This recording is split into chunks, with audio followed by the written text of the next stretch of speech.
បន្ទាប់ពីការប្រមូលផលស្រូវកដាលរួចហើយគឺយើងមានសល់ទឹកខ្លះនៅតាមស្រែតាមបន្លាយក្នុងអាងអីខ្លះអញ្ចឹងទៅគឺថាយើងមកដល់វគ្គដែលយើងត្រូវធ្វើស្រូវប្រាំងម្សាទៀតហើយបងប្អូនអ្នកគ្នាសម្រាប់ស្រូវប្រាំងដែលមានអាយុខ្លី2ខែកន្លះអញ្ចឹងណាហើយថ្ងៃនេះគឺថាខ្ញុំមកធ្វើការទៅវាយដីទៀតហើយដូចបងប្អូនឃើញអញ្ចឹងពូជដុះមកល្មមហើយខាងខ្ញុំគឺពេញនិយមធ្វើស្រូវសង្ហាយបងប្អូនអ្នកគ្នាដោយសារតែស្រូវ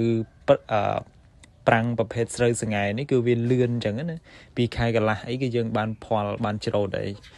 ប៉ុន្តែវាអាស្រ័យទៅលើការដែលយើងថែទាំវាដែរបើសិនជាវាអត់សូវល្អវាអាចចូលដល់3ខែអីចឹងទៅហើយបើវាល្អខ្លាំងហើយលឿនគឺថា2ខែកន្លះអីបានច្រូតហើយបងប្អូនអ្នកគ្នាហើយដោយដែលបងប្អូនឃើញតាមផ្លូវដែលខ្ញុំថតនេះអញ្ចឹងគឺខៀវល្អិតមិញហ្នឹងគឺថាគេព្រោះឲ្យបងប្អូនអ្នកគ្នាដោះខៀវអីចឹងស្រូវហ្នឹងប្រហែលជាមួយអាទិត្យហើយខៀវប៉ុណ្ណឹងចឹងណាហើយនេះបើខ្ញុំមកដល់កន្លែងនេះគឺម្ចាស់អ្នកនៅគិនចិត្តទេខ្ញុំនឹងឯងគាត់វាយហើយគឺសេកុកបងប្អូនអើយខែនេះគឺសម្បូរកុកមែនទែនបើពីមុនវិញខែនេះដល់ខែដែលយើងដាក់អន្ទាក់កុកហើយកលុកត្រីតាមស្រែតែសម័យឥឡូវនេះគឺអត់មានត្រីឲ្យមានកលុកអីដាក់កុកដូចពីមុនទេអញ្ចឹងបន្ទាប់ពីខ្ញុំជីមកសន្ទុះហើយគឺថាខ្ញុំមកដល់ស្រែដែលខ្ញុំ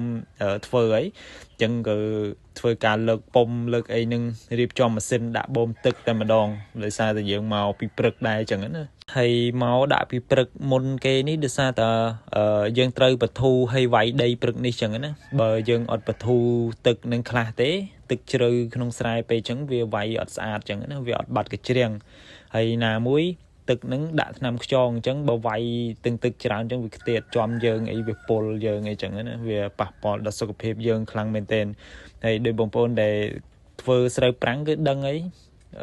សម័យបច្ចុប្បន្ននេះគឺមានខ្យងស៊ីស្រូវមែនទែនអញ្ចឹងយើងដាក់ថ្នាំដាក់អីវាហើយស្របពេលដែលយើងដាក់ថ្នាំវាហ្នឹងគឺថាយើងត្រូវតែការប្រុងប្រយ័ត្នឲ្យបានខ្ពស់អញ្ចឹងណាបងប្អូនអ្នកគ្នាព្រោះថ្នាំហ្នឹងគឺពុលខ្លាំងណាស់អញ្ចឹងនេះគឺខ្ញុំចាប់ផ្ដើមធ្វើការរៀបចំទៅយោដើម្បីបូមទឹកបធូរហើយអញ្ចឹងបន្ទាប់ពីយើងបធូរទឹកនឹងហើយរៀងស្រកមកល្មមវាយគឺយើង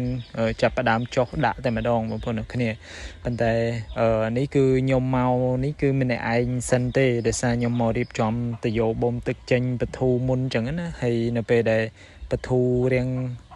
មុំវាយអីតិចទៀតបងខ្ញុំគាត់យកយន្តណាក្បាលខៀវនោះមកមួយទៀតហើយអញ្ចឹងថ្ងៃនេះគឺមកវាយក៏យន្តមួយបូមទឹកក៏យន្តមួយទៀតវាយដីអញ្ចឹងណាដោយសារដីទូចដែរ2រ៉ៃកន្លះអញ្ចឹងគឺយើងខ្ជិលដូរកង់ច្រើនក៏យន្តយើងវាយតែមួយទៅហើយមួយទៀតដាក់បូមទឹកខែទៅដោយបងប្អូនឃើញអញ្ចឹងគឺថាជីវិតអ្នកស្រែគឺមានតែប៉ុណ្្នឹងឯងហើយដោយសារថ្ងៃនេះគឺយើងត្រូវមកពីព្រឹកប៉ុន្តែត្រមលើកពូជលើកអីរៀបចំទៅយករួចគឺថ្ងៃរៀងក្តៅបាត់ហើយបងប្អូនអ្នកគ្នាប៉ុន្តែទោះជាយ៉ាងណាគឺថ្ងៃនេះគឺយើងគោលដៅរបស់យើងគឺ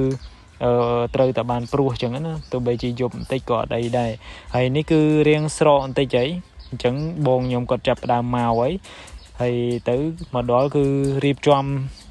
ទាញខ្សែទាញអីចងអានោះចងអីចឹងណាដោយសារតែអានោះយើងគឺយើងរស់ទឹកចេះបើសិនជាយើងអត់ដាក់ផ្ទាំងឈើតូចនេះទេគឺទាញគឺយន្តទាញអត់ទៅមុខទេបងប្អូនអ្នកគ្នាអញ្ចឹងយើងត្រូវដាក់ឈើវាឲ្យវាគងដីគងអ៊ីគីអីចឹងណាដើម្បីឲ្យគឺយន្តវារៀងធូរហើយនេះគឺថាយើងដាក់រៀបចំគឺយើងប្រយ័ត្នមែនទែនម្នាក់សិតតែពាក្យបើជើងឃ្លុបឲ្យបងប្អូនអ្នកគ្នាហើយរស់ក៏មានរស់លឿនដែរដោយសារតែយើងខ្លាចទឹកថ្នាំវាខ្ទាតអញ្ចឹងណាតែទោះជាយ៉ាងណាក៏យើងវាមិនផុតពីការខ្ទាតចំមុខចំអីយើងដែរគាត់ថាកុំឲ្យវាខ្លាំងពេកអញ្ចឹងទៅហើយនេះគឺថារស់បាន 4-5 អានោះគឺជាប់ស្ទែនៅនេះឯងបងប្អូនអ្នកគ្នាដោយសារតែដីនេះគឺដីភ្ជួរត្រាក់អញ្ចឹងណាយើងអត់វាយទេ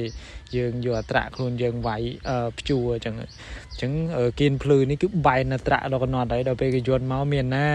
អាចចំណាស់អត្រាក់ហ្នឹងគឺផ្លែតែម្ដងត្រមរើរួចពីផុកហ្នឹងគឺថាឡងមកសទុះធំបែកញើសជោគទាំងបងទៅប្អូនដោយសារតែយើងថ្ងៃនេះមកតែ2នាក់អញ្ចឹងណាហើយនេះបន្ទាប់ពីយើងរើរួចហើយគឺថាមិនសូវហ៊ានជីលើលម៉លើអានោះហ្នឹងទេបងប្អូនអ្នកគ្នាដោយសារតែវាឡោះជ្រៅពេកអញ្ចឹងយើងខ្លាចទួងកង់ជាប់ទៀតអញ្ចឹងណាតែជាប់វេទនីហើយអាចចំណាស់អត្រាក់គឺមិនធម្មតាទេបងប្អូនហើយអញ្ចឹងដល់វគ្គដែលយើងស្រួលគឺថាខ្ញុំចូលម្ដងហើយនេះបន្ទាប់ពីយើងរស់ដីស្អាតហើយគឺថាយើងធ្វើការ ឆូតកលងឆូតអីស្អាតអីហើយគឺយើងឡើងកយន្តមកលើយើងដើម្បីធ្វើការព្រោះហើយនេះគឺពូជបងប្អូនអ្នកគ្នាដោះមិនសូវល្អទេដោយសារតែខ្ញុំអត់បានឲ្យទឹកអញ្ចឹង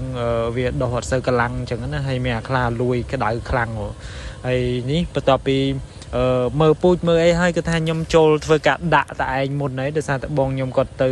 ដាក់បាយមន់បាយអីចឹងណាដោយសារល្ងាចដែរហើយបន្ទាប់ពីខ្ញុំព្រោះបានមួយឡាំងពីរឡាំងគឺគាត់មកវិញគាត់មកជួយព្រោះទៀតចឹងណាដោយសារតែយើងព្រោះអត់លឿនទេអញ្ចឹងបើខ្ញុំព្រោះម្នាក់ឯងវាអាចនឹងយប់ល្ងឹតយើងមើលអត់ឃើញអញ្ចឹងក៏ធ្វើការចុះដាក់តែម្ដងទាំងពីរនាក់ហ្នឹងអញ្ចឹងនេះគឺគាត់កំពុងបាចហើយបងប្អូនគ្នាហើយមានណាទាំងពីរនាក់ហ្នឹងគឺមិនសូវជំនាញព្រោះស្រូវអីទេប៉ុន្តែចេះព្រោះបានអញ្ចឹងណាបងប្អូនគ្នាហើយវីដេអូនេះគឺមានតែប៉ុណ្្នឹងដែរបងប្អូនទាំងអស់គ្នាបើសិនជាចូលចិត្តវីដេអូខ្ញុំជួយចុច Subscribe ឲ្យខ្ញុំម្នាក់មួយផងអរគុណច្រើន